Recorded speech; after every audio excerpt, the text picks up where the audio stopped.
नमस्कार दोस्तों, मैं हूं एमपी। स्वागत है आप सभी का आपके अपने YouTube channel MS perfect classes में।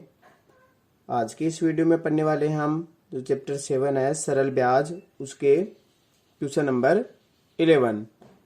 पिछले वाले वीडियो में हमने इसका थ्योरी पार्ट और एग्जाम्पल नंबर 10 तक देख लिया था। यदि आपने वीडियो नहीं देखा है तो डिस्क्रिप्शन में लिंक दिया गया है, वहां से आप वीडियो देख सकते हो। तो स्टार्ट करते हैं आज का वीडियो। Question number 11। कोई धनराशि कुछ समय में 7.1/2% वार्षिक ब्याज की दर से 4 गुना हो जाती है। किस वार्षिक दर से वही राशि उसी समय में 12 गुना हो जाएगी? तो आपको क्या बताया गया था? गुना गुना 2 बार आ रहा है। गुना गुना क्या आ रहा है? 2 बार। तो क्या बताया था इसका आंसर? आपको कौन सी ट्रिक बताई थी कि दूसरे वाले गुना जो सेकंड बार में गुना आ रहा है उसमें से आपको एक कम करना है और फर्स्ट वाले गुना में से एक कम करना है, और आपको क्या कर देना है, जो भी वार्षिक ये ब्याज की दर दे रखी है उससे आपको क्या कर देना है, उसको गुणा। तो यहाँ पर ये मिश्र भिन्न दे रखी, तो इसको चेंज करेंगे सरल भिन्न में। तो कितना हो जाएगा? 2 को 7 14, 14 और ये कितना हो गया? 15/2। आगे हल करेंगे, 12 में से 1 करेंगे तो कितना आ जाएगा? 11, और 4 में से 3 कितना हो जाएगा? 4 में से 1 हो जाएगा 3, गुणा आ जाएगा 15/2। अब काटेंगे, 3 से 15 कट गया 5 बार, और आपका कितना आ गया? अब 11 पंजे 55, और बटे में कितना आ गया? 2। अब 55/2 का आंसर कितना आ गया आपके पास? भाग लगाओगे कितना आ जाएगा? 2 बार।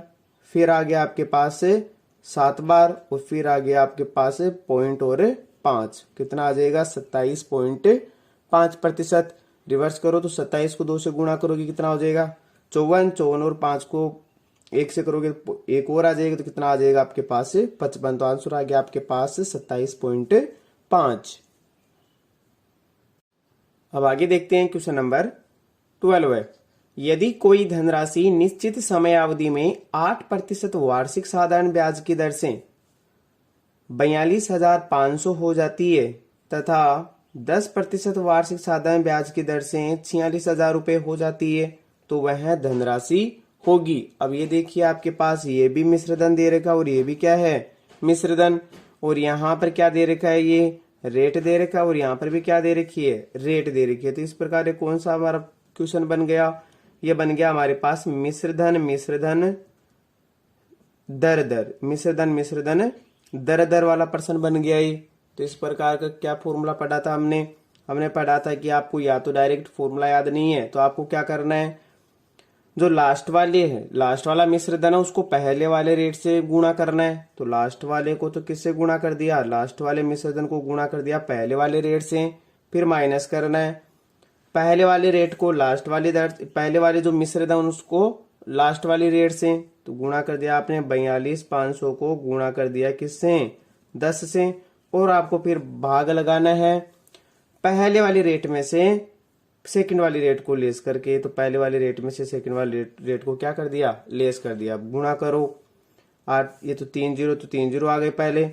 फिर आ जाएगा 8 6 48 का 8, कैरी कितना चला गया? 4। फिर 8 चौक 32, 33 34 35 और 36। फिर माइनस, अब इसको गुणा करोगे 10 से गुणा करोगे तो 1 जीरो और लग जाएगा, तो कितना हो जाएगा? 42,500, और आगे कितना जीरो लग गया? 1 जीरो और लग गया। और नीचे कितना आ जाएगा? 8 में से 10 घटाएंगे तो कितना आएगा? -2। अब आपको क्या करना है? बड़ी वाले में से छोटे वाले को लेस करना है। 3 जीरो है तो 3 जीरो तो पहले आ गए, इधर 3 जीरो आ गए। अब क्या करना आपको? ये बड़ी वाली है 42,000, ये 4,25,000 क्या है? बड़ी है, और ये 3 लाख छोटी है, तो इसमें से घटाना है। तो 5 में से 8 घटाओगे घटेगा नहीं, तो 15 में से 8 घटाओगे, 15 में से 8 घटाओगे कितना बचेगा? 7। फिर यहाँ पर हो गया आपके पास से 1। अब 1 का कितना हो गया यहाँ पर? 11, 11 में से 6 घटाओगे कितना बचेगा? 5। और फिर आपके लास्ट में कितना बच गया यहाँ पर? ये तो 3 हो गया, 3 में से 3 घटाओगे 0 बच जाएगा। वो भी किसका आएगा? ऊपर माइनस का, क्योंकि माइनस वाली संख्या क्या है? बड़ी। और नीचे कितना आ जाएगा आपके पास? -2। माइनस से माइनस कट गया, और कितना आ गया आपके पास? 57,000। अब 57,000 में 2 का भाग दोगी तो आपके कितना आ जाएगा? ये ले 57,000, इसमें 2 का क्या करना है? भाग देना है। तो 2 का भाग देंगे तो 2 दूनी 4, 1 बच गया। फिर आ जाएगा 8 दूनी 16, फिर 1, फिर 5 और फिर 0 0, कितना आ जाएगा? 28,500। कौन सा आंसर हो गया इसका? Second number.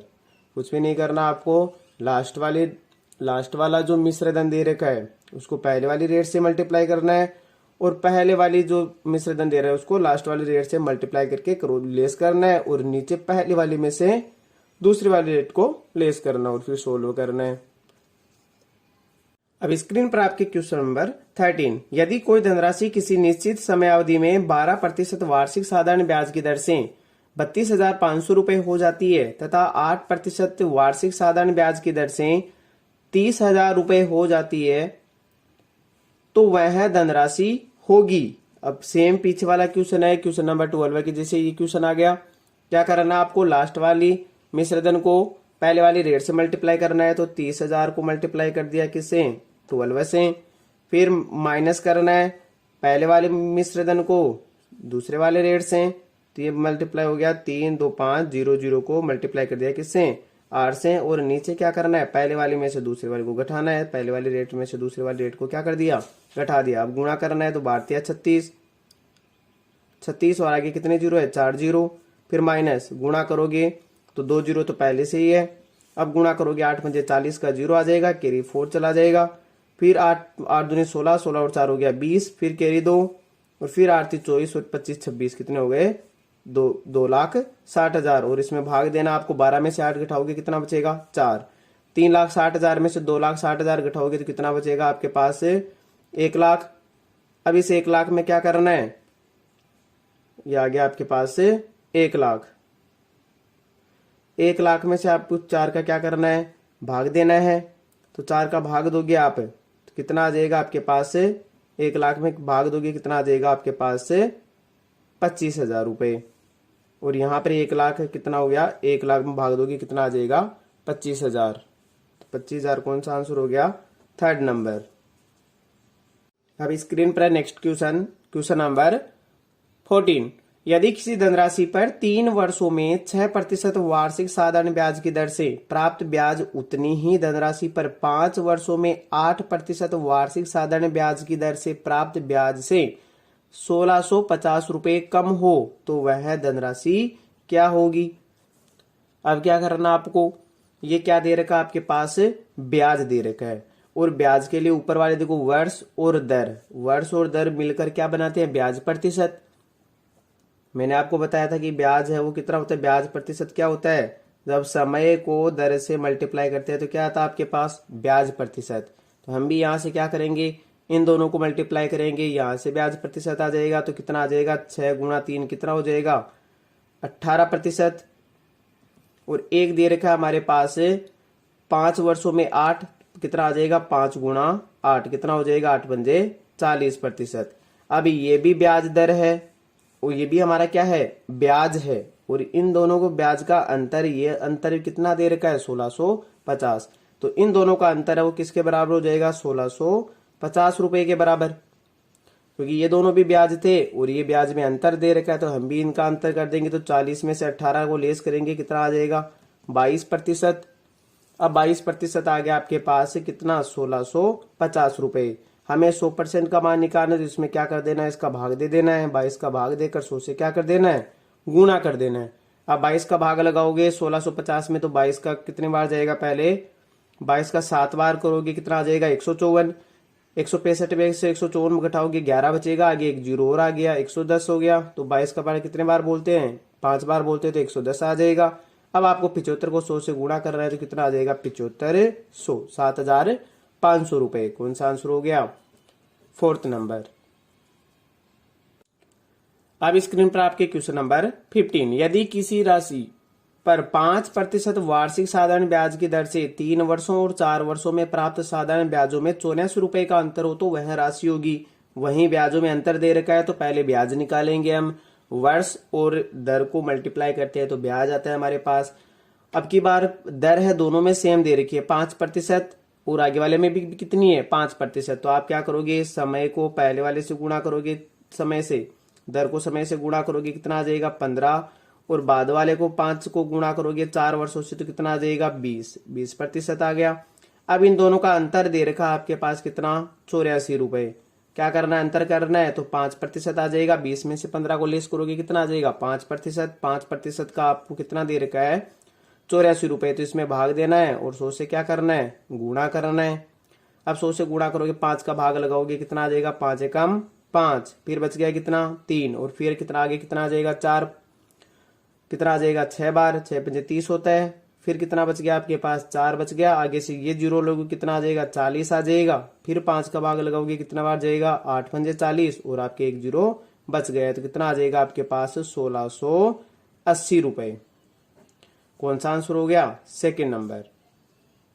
नेक्स्ट क्वेश्चन आपके क्वेश्चन नंबर 16, कोई धन किसी निश्चित दर से 2 वर्ष के लिए साधारण ब्याज पर उधार लिया गया। यदि ब्याज की दर 4% अधिक होती तो 160 रुपए क्या मिलते, अधिक मिलते। तो धनराशि क्या थी, 2 वर्षों के लिए उधार लिया गया, ब्याज की दर कितनी होती है, यदि 4% अधिक होती तो पहले वाले में भी 4% अधिक होती और दूसरे वर्ष में भी कितनी 4% अधिक होती। ये अधिक होकर ब्याज कितना मिलता आपको, 160 रुपए। 160 रुपए अधिक मिल रहा है क्योंकि ये रहा 160 अधिक ब्याज मिलता है। तो हमारे हिसाब से तो कितना हो गया, 4 और 4 कितना हो गया, 8% हो गया। 8% हो गया तो क्या करना आपको, एक बराबर में 160 करना है। अब यहां से आपको 8 का भाग देकर 100 से क्या करना है, गुणा करना है, क्योंकि धन है वो कितना होता है अपने आप में 100। अब ये 8 का भाग लगाओगे, कितना आ जाएगा, 20 आ जाएगा, और 20 को 100 से गुणा करोगे, कितना आ जाएगा, 2000 रुपए। तो कौन सा आंसर हो गया इसका, सेकेंड नंबर। डायरेक्ट करना चाहते हो तो आप क्या करना, आपको रेट को किससे मल्टीप्लाई करना है, समय से। तो 4 एकम 4, 4 दूनी 8। यहाँ पर 3 वर्ष हो, 5 वर्ष हो, यहाँ पर कुछ भी आप दोनों। नेक्स्ट क्वेश्चन दे रखा आपके पास, किसी धन का साधारण ब्याज की वार्षिक दर, किसी धन पर साधारण ब्याज की वार्षिक दर 12% से 10% हो जाने पर एक व्यक्ति को 44 रुपए की क्या हो जाती है, हानि हो जाती है। तो धनराशि बताइए।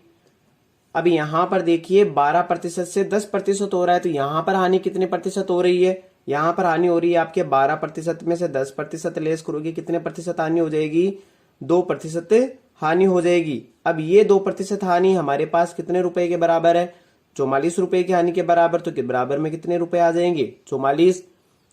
अब हमें क्या करना है, इस 44 में 2 का भाग लगाना है और 100 से क्या करना है, गुणा करना है। तो 2 का भाग लगा दिया, कितना आ गया 22, और 22 को 100 से गुणा करोगे, कितना आ जाएगा 2200 रुपए। कौन सा आंसर हो जाएगा, सेकेंड नंबर। कुछ भी नहीं करना आपको, पहले वाले में से दूसरे वाले रेट को घटाना है, या फिर जो बड़ी है उसमें से छोटे वाले को घटाकर 44 में क्या कर देना है, भाग देकर 100 से गुणा करना है। नेक्स्ट क्वेश्चन आपके, किसी धन राशि का साधारण ब्याज उस राशि का 1/4 है, जो राशि थी उसका 1/4 है। यदि दर प्रतिशत तथा वर्षों में समय के संख्यात्मक मान समान हो तो वार्षिक दर क्या होगी। अब संख्यात्मक मान सम्मान वाले नाम याद रखना, संख्यात्मक मान सम्मान, तो आपको कुछ भी नहीं करना, इस प्रकार के प्रश्न में याद रखना, जो भी आपके पास राशि का 1/4 या 2/4 जो भी दे रखा है उसको आपको किससे गुणा करना है, 100 से गुणा करके उसका क्या निकालना है, रूट निकालना है। अब 100 का तो रूट निकालोगे कितना आ जाएगा 10, और 2 का निकालोगे कितना हो जाएगा, 4 का निकालोगे कितना हो जाएगा 2, और भाग देखोगे कितना आ जाएगा आपके पास 5%। कौन सा आंसर हो गया, थर्ड नंबर। नेक्स्ट क्वेश्चन आपके क्वेश्चन नंबर 19, यदि किसी धन का साधारण ब्याज उस धन का 9/16 भाग हो तथा वर्षों की संख्या वार्षिक ब्याज की दर के संख्यात्मक मान के क्या है, बराबर है। सेम एक ऊपर वाला क्वेश्चन ही है। तो आपको क्या करना है, यदि इसको लॉन्ग मेथड से करें तो क्या करना होगा, आपको ब्याज दे रखा है, देखो ब्याज उस धन का 9/16 है, तो हमने मान लिया कि वो धन कितना है, 1 रुपया है। मान लिया हमने कि वो धन कितना है, 1 रुपया। अब वो ब्याज कितना हो रहा है, ब्याज हो रहा है इसका 9/16, ये आ गया 9/16। 1 का 9/16 निकालोगे तो 9/16 आएगा। तो हमारा फॉर्मूला क्या होता है, ब्याज बराबर मूलधन गुणा समय और दर। समय और दर का दोनों का मान बराबर है, तो हम क्या कर लेते हैं, उसको दोनों को ही टी मान लेते हैं। दोनों को क्या मान लिया, टी। ये दर आ गई और ये समय आ गया, और बट्टे में कितना आता है 100। अब क्या करोगे, यहाँ पर टी को टी से गुणा करोगे तो टी स्क्वायर हो जाएगा, और 100 यहाँ पर भाग में कहाँ चला जाएगा, गुणा में। तो 9/16 गुणा हो जाएगा 100 बराबर कितना आ जाएगा, टी स्क्वायर। स्क्वायर हटाओगे क्या लग जाएगा, रूट लग जाएगा। यही तो किया था पिछले वाले प्रश्न में, जो भी आपके पास संख्या दे रखी है उसको 100 से गुणा करना और उसका क्या निकालना है, रूट। 9 का निकालोगे 3 आएगा, 100 का निकालोगे 10 आएगा, 3 को 10 से गुणा करोगे 30 हो जाएगा, और बटे में 16 का कितना हो जाएगा 4। भाग लगाओगे आप, 4 चौक 16, 7 चौक 28, तो 7 आ गया, 28 2 बच गया, फिर कितना आ जाएगा पॉइंट, और फिर आ गया आपके पास 20, 7 7 पंजे, ये 4 का 5 बार बोलोगे कितना आ जाएगा 7.5%। तो कौन सा आंसर हो जाएगा इसका फर्स्ट नंबर। नेक्स्ट क्वेश्चन आपके क्वेश्चन नंबर 20। एक धनराशि 12% वार्षिक साधारण ब्याज की दर से 5 वर्षों में 48,000 रुपए हो जाती है, तो वह धनराशि बताइए। अब धनराशि है वो ये क्या दे रखा है आपके पास, मिश्र धन दे रखा है। अब मिश्र धन के लिए क्या होता है, जब आप मूलधन और ब्याज को जोड़ते हो तो आपके पास क्या आता है मिश्र धन। अब मूलधन तो हमें कितना मानना है 100 रुपए मानना है। अब ब्याज कहां से आए, तो ये मूलधन तो हमने 100% मान लिया कि मूलधन है वो 100% है। ब्याज के लिए क्या बताया था कि रेट को टाइम से मल्टीप्लाई करते हैं तो क्या आ जाता है ब्याज प्रतिशत। तो 12 पंजे कितना हो गया, 12 को 5 से गुणा करोगे कितना आ जाएगा 60%। और इसका आपको मान कितना दे रखा है, इन दोनों का मिश्र धन कितना दे रखा है 48,000 रुपए। 100 और 60 को जोड़ोगे 160% बराबर कितना हो जाएगा 48,000 रुपए। क्या करना आपको 160 का भाग देना है और 100 से क्या करना है मल्टीप्लाई करना है। अब 0 से 0 कट गया, 16 का भाग लगाओगे तो 16 कम 16, 16 दूना 32 और 16 × 48, यहाँ से 2 0 बच गए और 2 0 ये रहे। कितने हो गए आपके आंसर 30,000 रुपए। कौन सा आंसर हो जाएगा इसका सेकेंड नंबर। नेक्स्ट क्वेश्चन आपके 21। अमित ने 50,000 बैंक से उधार लिए, कितने रुपए लिए 50,000 रुपए बैंक से उधार लिए, जिस पर साधारण ब्याज की दर पहले 4 वर्षों के लिए 10%, अगले 3 वर्षों के लिए 8% तथा इसके बाद वाले जो भी वर्ष बचे उनके लिए कितना प्रतिशत दे रखा है 6% वार्षिक थी। 10 वर्षों में अमित द्वारा चुकाया गया ब्याज बताइए। इस प्रकार वाले की इतने टाइम में इतना ब्याज इतना रेट लगेगी और इतने समय के अंतराल में इतनी रेट लगेगी। तो इस प्रकार के प्रश्न में आपको क्या करना है, फॉर्मूला याद रखना है। ब्याज का फॉर्मूला होता है P/100 और आगे क्या आ जाएगा आपके पास पहले वाले रेट पहले वाले टाइम प्लस दूसरी वाले रेट दूसरे वाले टाइम। इस प्रकार जितना भी दे रखा है उनको क्या करना है गुणा करके ऐड करना है।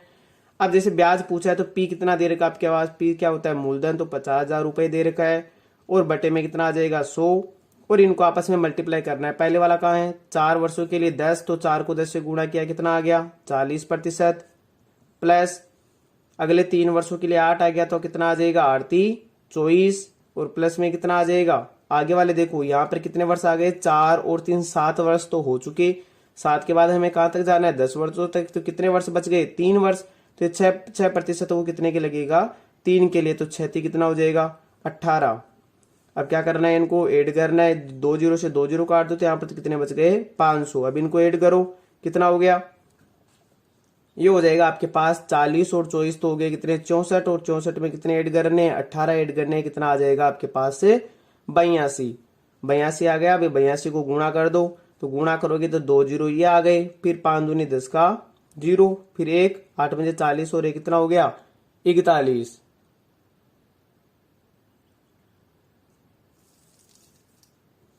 तो आंसर कितना आ जाएगा आपके पास 41,000 रुपए। तो अमित द्वारा चुकाया गया ब्याज कितना हो जाएगा 41,000 रुपए। कौन सा आंसर हो जाएगा इसका थर्ड नंबर।